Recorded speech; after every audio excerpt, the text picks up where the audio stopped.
Este programa é livre para todos os públicos. Pelo sinal da Santa Cruz, livrai-nos Deus nosso Senhor dos nossos inimigos, em nome do Pai, do Filho e do Espírito Santo. Amém. Primeira carta de São Paulo aos Coríntios, capítulo 15, versículos do 31 ao 34. Nós temos amor pela palavra de Deus. Se você perceber todas as coisas que nós falamos aqui até agora, tudo é palavra de Deus apresentada de um jeito diferente. Às vezes é numa camiseta, às vezes é num livro, às vezes é numa caixinha como essa que a Paula apresentou. Mas o amor que a Canção Nova tem e que cada um de nós temos pela palavra de Deus que transformou a nossa vida é tão grande que nós queremos que permeie todas as realidades que nós vivenciamos. Não é um produto por um produto, mas é você encontrar canais para colocar a palavra de Deus acessível a quem não tem intimidade com ela. Há uma prática muito antiga na Sagrada Escritura e até entre os primeiros cristãos, que é depois de orar, abrir a palavra. Jesus fez isso. Quando ele foi pregar na sinagoga, entregaram a ele o livro de Isaías, e ele abriu o rolo e leu. Ao abrir do rolo, e lá estava escrito: o Espírito do Senhor repousa sobre mim, porque me ungiu. Agora olha que interessante, Jesus não escolheu o rolo, foi entregue nas mãos dele aquele rolo, e ao abri-lo, Deus lhe deu a palavra com a qual ali ele profetizou. Hoje se cumpriu aqui essa escritura. E eu quero testemunhar a você, até antes da gente começar aqui a partilha desta palavra de hoje, que em muitos momentos concretos da minha vida, Deus me dirigiu quando em oração, ou eu abri a palavra, e ali estava a resposta de Deus para mim. Ou alguém abriu a palavra e tirou para mim uma resposta de Deus. Só para você ter ideia, um exemplo. Eu, nos meus primeiros anos de Canção Nova, eu fui em missão, fui mandado pela Canção Nova em missão para São Paulo, cidade de São Paulo. E ali eu vivi uma experiência espetacular de missão, de oração, de atendimento às pessoas. E foi tão boa a minha atuação missionária lá, que a Canção Nova entendeu que era importante me trazer para a Cachoeira Paulista, até para dar mais expressão ao meu ministério de pregação e tudo mais. Só que eu senti medo naquela altura. Eu tive receio de que aqui em Cachoeira Paulista, aquilo que eu estava vivendo lá fosse abafado. E até quando eu fiz o meu pedido em relação ao remanejamento, eu disse: eu gostaria, caso esse remanejamento permaneça, que eu possa atender as pessoas em oração na Casa de Maria, que isso não seja tirado, e eu quero ter a liberdade de pregar a palavra. Porque essa foi a paixão, o amor que me trouxe a Canção Nova. Que a palavra de Deus transformou a minha vida, e eu entendo que Deus me deu um ministério para, por meio da palavra, Ele, o Senhor, possa transformar a vida dos outros. Mas além de mandar o meu pedido aqui, colocar em discernimento com o conselho da nossa comunidade, eu abri a palavra de Deus. Porque esse era um dos receios que eu tinha, e o outro que eu tinha, porque eu também já estava ali começando a me encaminhar para um namoro mais sério, um possível casamento, era em relação a filhos, por causa das inseguranças de uma vida dentro da comunidade Canção Nova. Porque nós não temos seguranças materiais, nós escolhemos viver da confiança em Deus, nós escolhemos que a divina providência reja a nossa vida.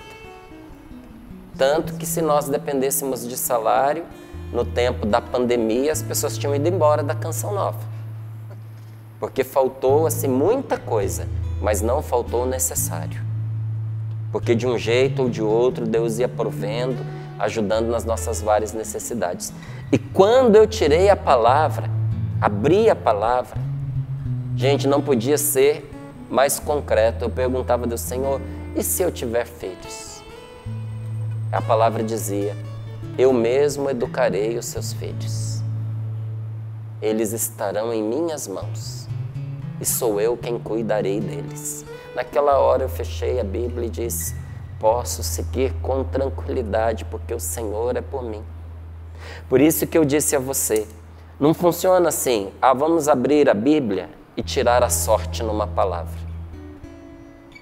Com espírito de humildade, em oração, em escuta atenta a Deus. E se o Senhor nos inspira, abrimos a palavra. E olha, como Deus é misericordioso e usa esse meio para falar conosco. Então, quando foi feita essa caixinha, é exatamente essa experiência, mas para ser colocada nas mãos de pessoas que não têm muita habilidade com a Bíblia. Até se você falasse para um filho ou para um amigo fazer desse modo, talvez a pessoa achasse que você estivesse fazendo proselitismo, querendo converter a pessoa à sua religião, mas às vezes por meio de uma caixinha como essa, a mesma palavra de Deus enche o coração da pessoa como um raio. Você precisa de ver como é certeira a palavra de Deus, quando em espírito de humildade nós nos debruçamos sobre ela. Essa experiência eu fiz tantas vezes indo na Terra Santa, já vamos ler a palavra, tá bem? Tantas vezes eu fiz essa experiência na Terra Santa, porque a Terra Santa é chamada de quinto evangelho. Terra Santa em Israel, onde Jesus nasceu, onde Jesus viveu, onde Jesus morreu e ressuscitou. Lá na Terra Santa, o nome que se dá para ela é quinto evangelho. Por quê? Os evangelhos são 4, é Mateus, Marcos, Lucas e João. E qual é o quinto? O quinto evangelho é a Terra Santa, porque, meus irmãos, quem vai não com espírito de turismo, mas com espírito de peregrino, impossível que Deus não fale com a pessoa, impossível. Impossível. Porque lá até as pedras falam de Deus. Quando diz assim que até as pedras falam, né, tem uma passagem que Jesus ele diz que Deus tem o poder de fazer daquelas pedras filhos de Abraão. Não é? Que se as pessoas calarem, as pedras clamarão. Contar uma experiência que eu vivi lá. Que clamou, uma pedra, clamou ao meu coração. Nós fomos visitar a casa de Pedro, não é? E ali eu descobri que a casa de Pedro, na Galileia, era a casa da sogra de Pedro. Pedro morava com a sogra. E Jesus que diz, as raposas têm tocas e os pássaros têm seus ninhos, e fala, mas o filho do homem não tem onde reclinar a cabeça. Jesus estava ali dizendo, não é que ele era um indigente, um mendigo, que ele dormia na rua, não era isso que ele estava dizendo. Ele estava dizendo que ele não tinha parada, que ele era como ele mesmo disse a Nicodemos, o vento sopra onde quer, você ouve o ruído, mas não sabe de onde vem nem para onde vai. Assim acontece com aquele que nasceu do Espírito. Ele ia onde Deus o mandava, por isso ele não podia ter casa. Para que você vai ter uma casa que você não volta para ela? Para que você vai ter uma casa que você não mora nela? Às vezes o nosso ritmo missionário aqui é tão intenso, missões no fim de semana, missões durante a semana, até durante o dia o trabalho, às vezes atividades à noite, que a gente se sente visitante na própria casa. Estou indo visitar a minha casa, não moro nela. Quando jovem, então, mais ainda. Quando jovem, mais ainda. Às vezes você vai em casa só para dormir, mas Jesus nem para dormir. Onde é que ele ficava? um dos lugares onde ele repousava a cabeça era na casa da sogra de Pedro, na casa de Pedro. Aí tem hoje uma igreja sobre as ruínas desta casa, e sem querer, a pessoa que estava nos guiando apontou, olha, a entrada para casa é original daquela época, ela disse. Não foi mexido. Você está vendo ali a soleira da porta? Está vendo ali os umbrais da porta? É a mesma da época de Pedro. Só que a pessoa ela não fez a ligação que eu fiz. Era a casa da sogra de Pedro, era a casa de Pedro, era a casa onde Jesus dormia, e a entrada era original. Falei, naquelas pedras ali ele pousou os pés dele. Naquela pedra ele pisou.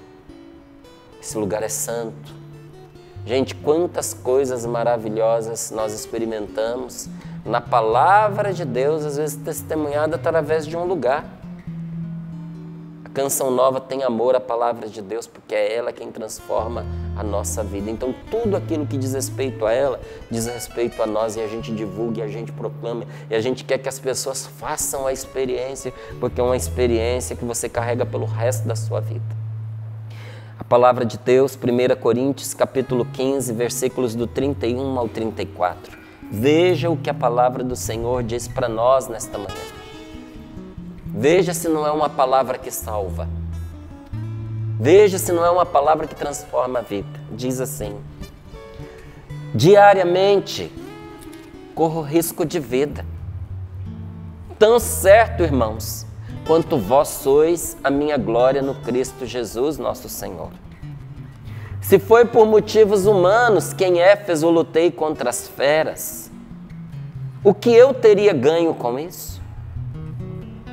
Se os mortos não ressuscitam, comamos e bebamos, pois amanhã morreremos. Não vos deixeis seduzir. As más companhias corrompem os bons costumes. Voltai a viver na sobriedade como se deve, e não peques mais, pois alguns de vós continuam em total ignorância sobre Deus, e isso eu vos digo para a vossa vergonha.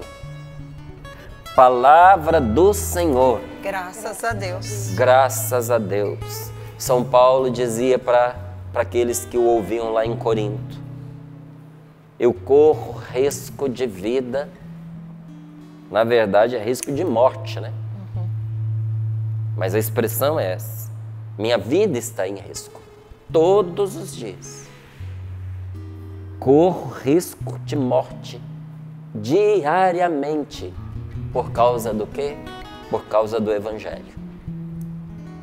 Por causa da palavra de Deus.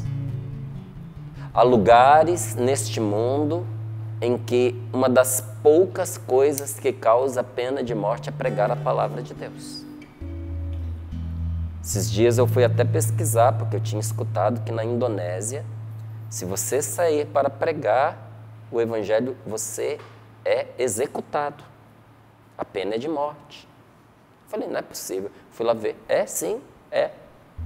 É um dos maiores crimes lá, é pregar o Evangelho. A palavra de Deus, ela incomoda este mundo, gente. Tem lugares onde ela não é proibida, mas ela é incômoda. Porque a palavra de Deus nos leva na direção da vida. E a mentalidade deste mundo nos leva na direção da morte. Muita gente que quis apostar as suas fichas neste mundo está arrasada por dentro. Está oprimida espiritualmente, na sua alma. Se sente vazia, se sente sem sentido para a sua vida. Uma das vezes que eu fui em missão em Goiânia, tive a tristeza de passar em frente a um prédio e me apontaram e disseram: daqui ó, jogou-se uma mocinha no seu aniversário de 15 anos. Deixou uma carta dizendo que estava tudo bem, que ninguém se preocupasse, que ela estava tirando a vida, porque na opinião dela tinha muito dinheiro, ela já tinha experimentado tudo que essa vida tinha para oferecer e não valia mais a pena viver. Perdeu o sentido da vida. Porque quando nós acreditamos que a nossa vida se resume a essa existência, não tem sentido viver, realmente. Porque os prazeres cansam. Todo prazer, por mais espetacular que ele seja, ele cansa. Ontem eu conversava com a minha mãe e ela dizia: estou encontrando dificuldades para comer, porque eu enjoei de todas as comidas. Eu falava para ela: mãe, então você tem que diversificar. Porque se você pegar uma comida, por mais gostosa que ela seja, comer só aquela comida, você fica entojado, você não quer mais aquilo. É o que acontece também com os prazeres deste mundo, comparado num outro tipo de escala. A gente vai perdendo o gosto, sabe? A mentalidade desse mundo que busca dinheiro, que busca fama, que busca ostentação, é vazia, gente, é estéril. Por isso que tem muita gente cheia de coisa e vazia por dentro. Por isso que tem gente que tem de tudo à disposição, tudo que o dinheiro pode comprar, mas vive entupido de remédio, porque a mentalidade deste mundo empurra na direção da morte, do vazio, da vaidade. Sabe, a vaidade são aquelas coisas que a gente põe para dentro, em vez de nos alimentar, nos esvazia. Entende? A gente tem, até pelo testemunho da natureza, a impressão de que o que a gente põe para dentro vai nos alimentar. Mas a vaidade é uma coisa que a gente põe para dentro e, em vez de nos alimentar, ela nos esvazia. Tudo aquilo que tira a vida da gente, vitalidade, ânimo, alegria, paz, é vaidade. Tudo que está roubando de você o amor verdadeiro, seus bons relacionamentos, sua qualidade de vida, você pode escreve aí, ó, é vaidade, é vazio, não dá em nada, te rouba mais do que te dá. E a palavra de Deus denuncia essas coisas. Então, há sim uma indisposição de quem caminha na direção proposta por esse espírito mundano contra a palavra de Deus. E há pessoas, eu não vou entrar nesses detalhes, mas eu sei que muitas pessoas acompanharam nas mídias ultimamente até declaração de gente dizendo que tinha que suprimir a Bíblia daqui do país. E outras pessoas dizendo que cristão tem que ser morto. Crucifixo, né? Tirando os crucifixos dos lugares, não é? Dizendo que tem que erradicar da sociedade essa cultura judaica cristã. Olha que interessante. Vem ano, vai ano e os judeus continuam sendo perseguidos através das ideologias, dessas novas mentalidades. Porque o ensinamento de Deus para os judeus é também o ensinamento de Deus para os cristãos. É para proteger a pessoa, o ser humano. É para garantir, assegurar que a pessoa tenha vida e uma vida abundante e feliz. Mas esse mundo, Márcio, esse mundo, ele quer transformar você em um objeto de consumo. Que você se torne um produto que possa ser comprado. A sua imagem, o seu corpo, a sua fala. Nós estamos num mundo que considera todo mundo prostituto, prostituta. Porque a prostituição é vender-se. Tem gente que diz isso, todo mundo tem um preço. Uma pessoa que diz todo mundo tem um preço, significa que ela tem um. E significa que ela vive num mundo de prostitutos e prostitutas e que ela acredita que todo mundo é prostituto, prostituta. O mundo quer que cada um de nós sejamos um produto que alguém possa adquirir conforme a sua necessidade e mediante o valor que queira pagar ou possa pagar. Mas, ao mesmo tempo, esse mundo quer fazer de você um instrumento de consumo, de consumidor. De, comprar, comprar, comprar. E é interessante para as mentalidades atuais que o ser humano viva a angústia, viva a ansiedade. Uma pessoa ansiosa compra. Compra e compra compulsivamente, desenfreadamente. As ideias deste mundo, minha gente, odeiam a palavra de Deus. Odeiam. Então, Paulo diz, corro risco de vida todos os dias. Tão certo quanto vocês que estão aqui são a minha glória em nosso Senhor Jesus Cristo. Se fosse por motivos humanos, que em Éfeso eu lutei contra as feras, porque Paulo ia ser dado lá em alimento para as feras, o que eu teria ganho com isso?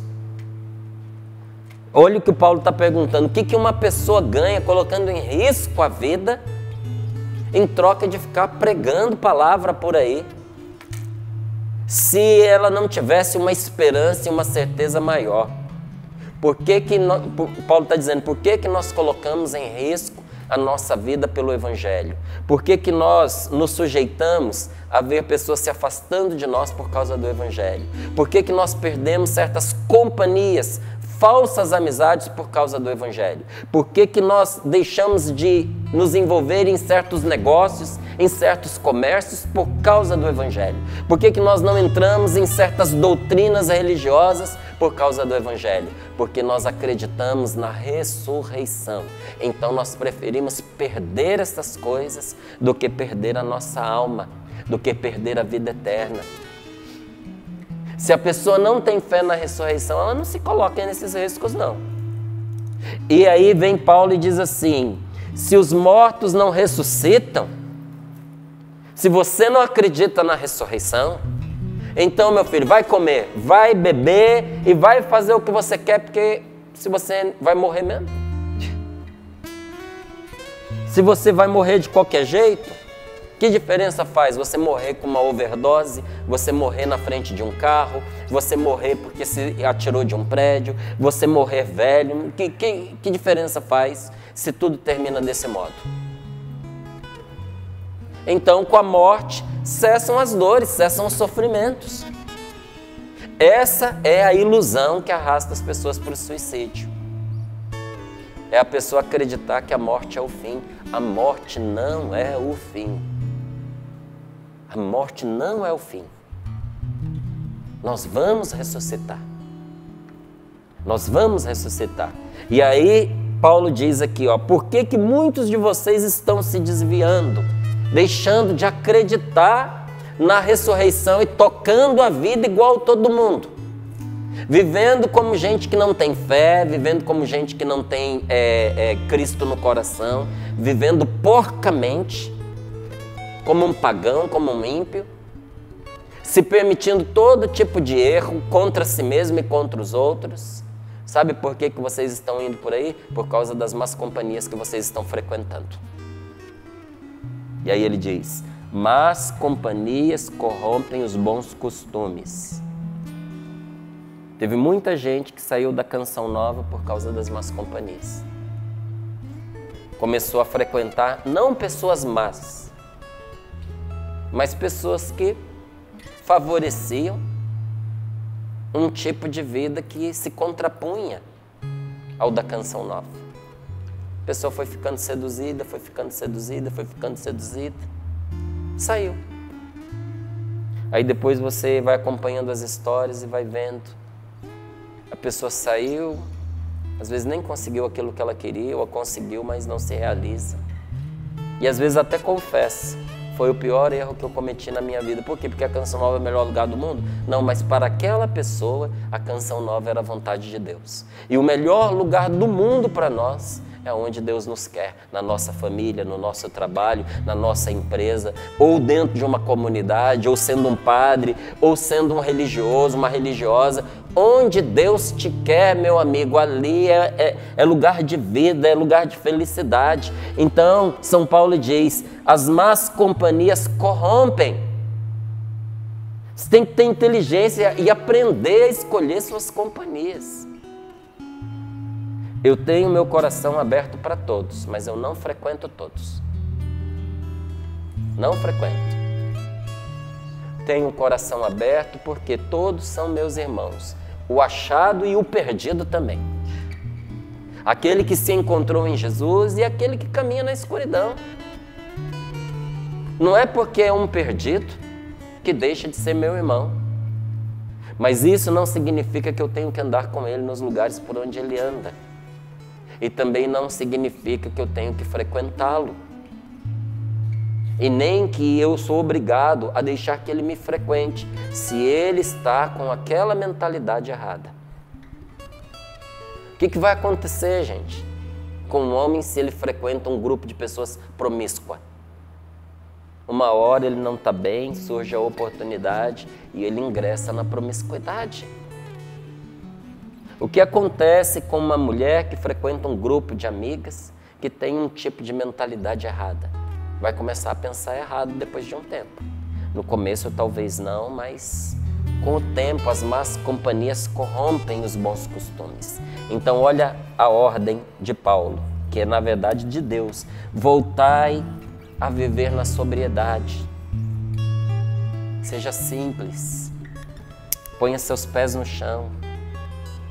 Viva como se deve. E pare de pecar. Não peques mais, pois alguns de vós continuam em total ignorância sobre Deus.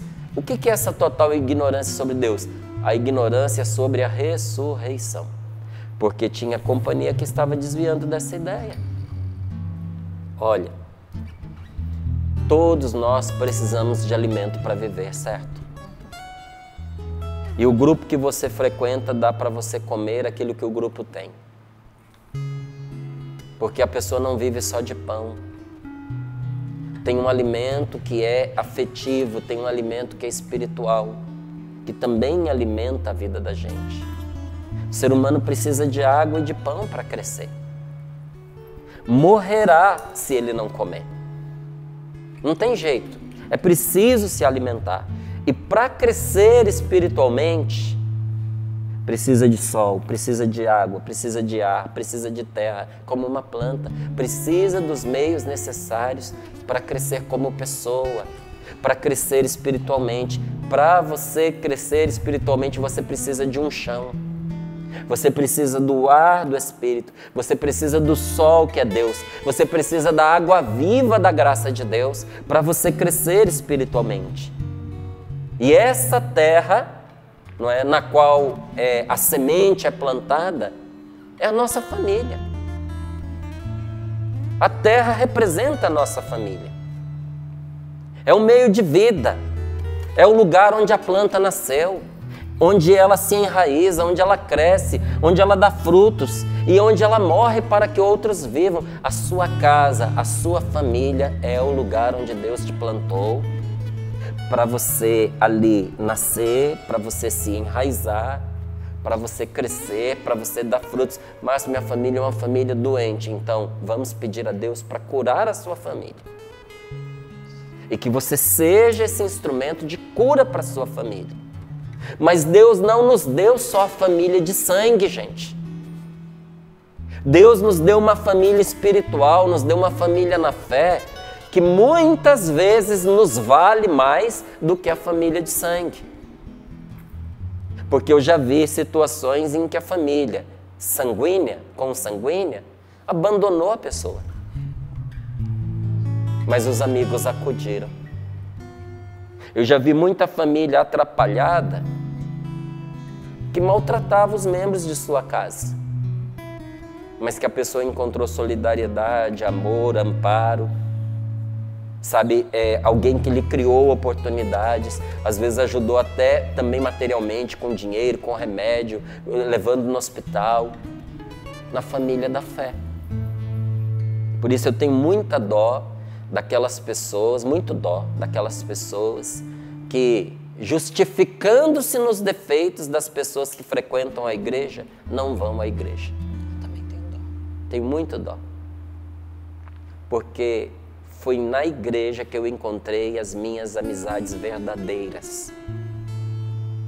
Todas as boas amizades que eu tenho, gente, todas, sem exceção, aquelas que eu digo assim, é ouro, são de dentro da igreja. Algumas até começaram fora, mas só se tornaram o que se tornaram quando a pessoa foi para Deus.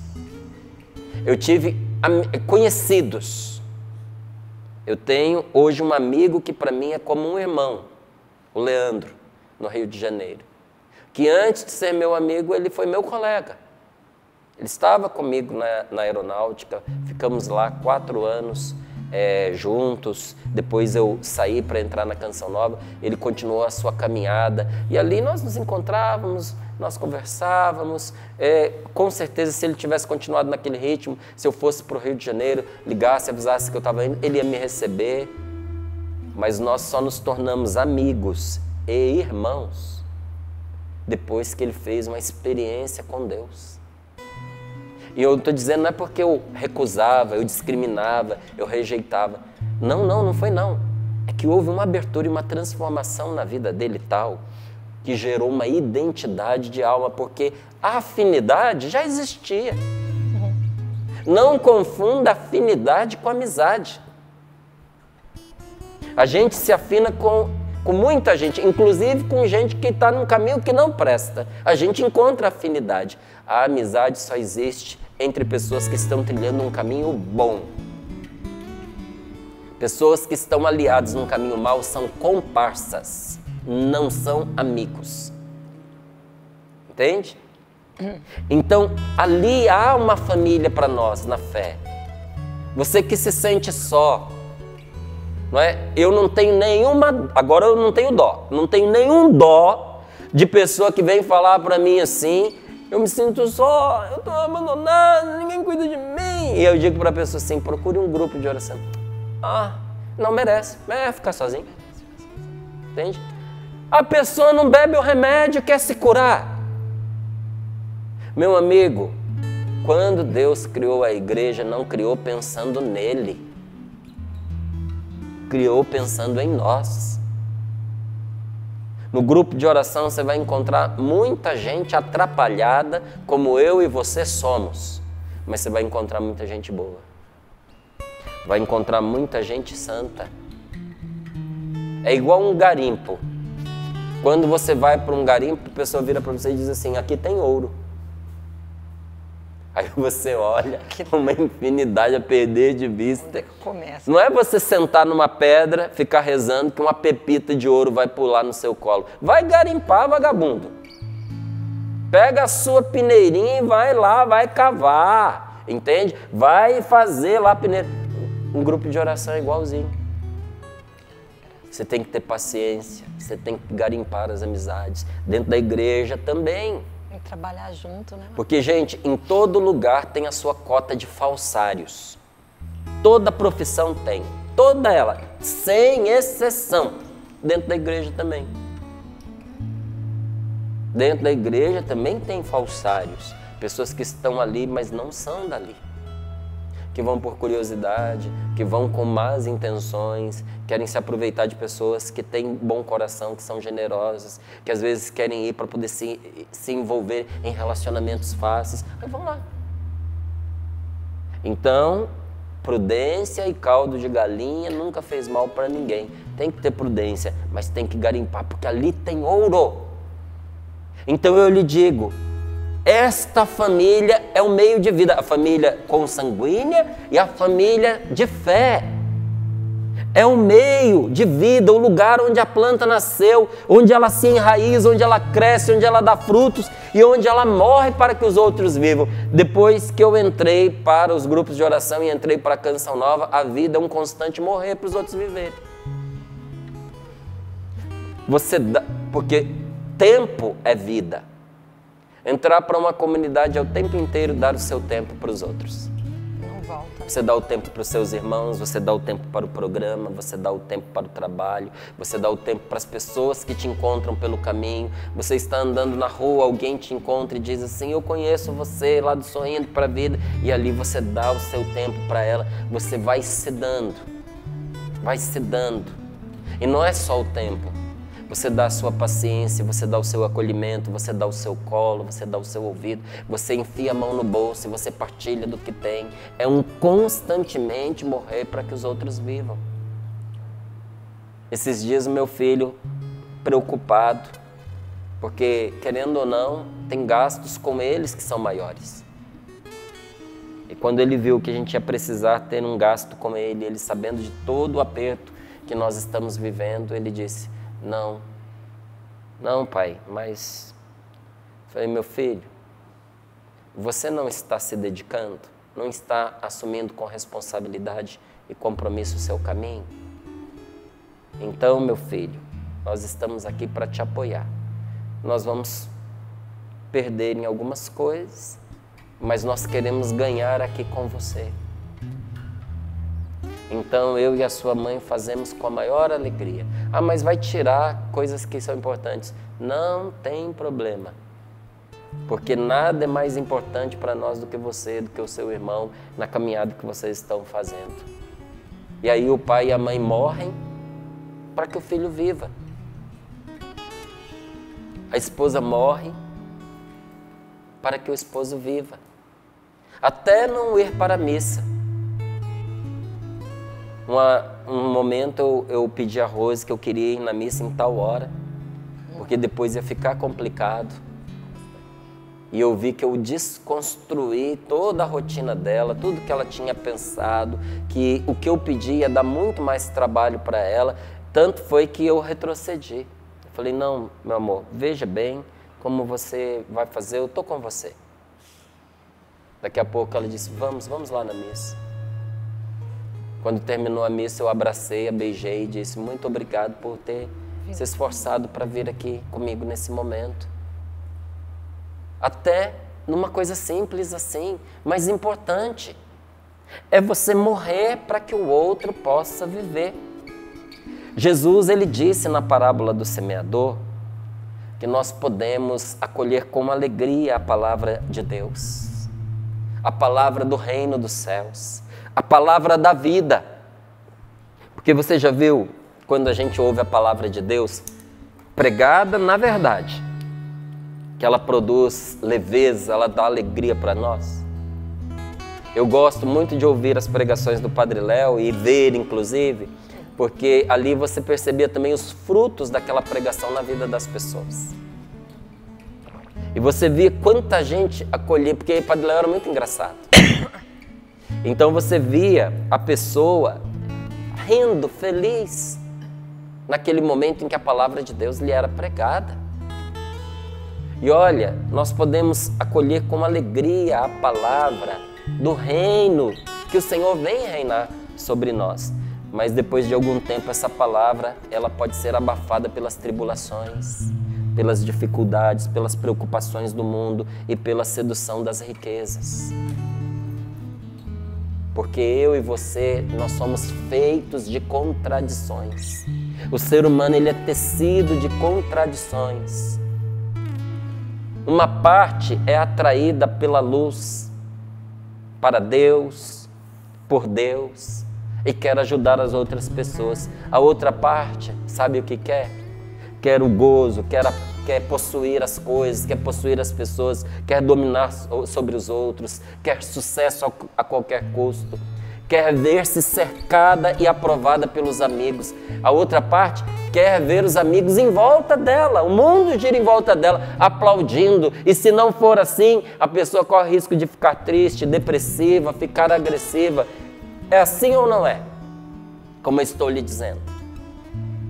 A gente é feito dessas contradições. E o ser humano, ele é tão profundamente dividido que caso ele se encontre no meio que leva para Deus, leva para o bem, leva para a luz e para o cuidado dos outros, ele vai nessa direção. Então, eu abro um parêntese para dizer aqui para você, cuidado com os lugares que você está frequentando e está levando seu marido. Cuidado com os lugares que você está frequentando e está levando sua esposa. Mesmo que seja um grupo de pessoas de igreja, se o negócio está ruim, muda de grupo. Se naquele encontro de casais começou a entrar indecência, umas brincadeiras sem vergonha, uns joguinhos de sedução disfarçado de brincadeira, rapa fora. Veja bem onde você está levando seus filhos. Porque os seus filhos não seguem o que você diz, eles seguem o que você faz. E os lugares aonde você vai, os seus filhos irão. Isso você pode escrever, ó, na rocha, porque o vento não vai apagar. O que você faz tem muito mais peso para os seus filhos do que aquilo que você diz. Então, o meio que o ser humano frequenta arrasta ele naquela direção.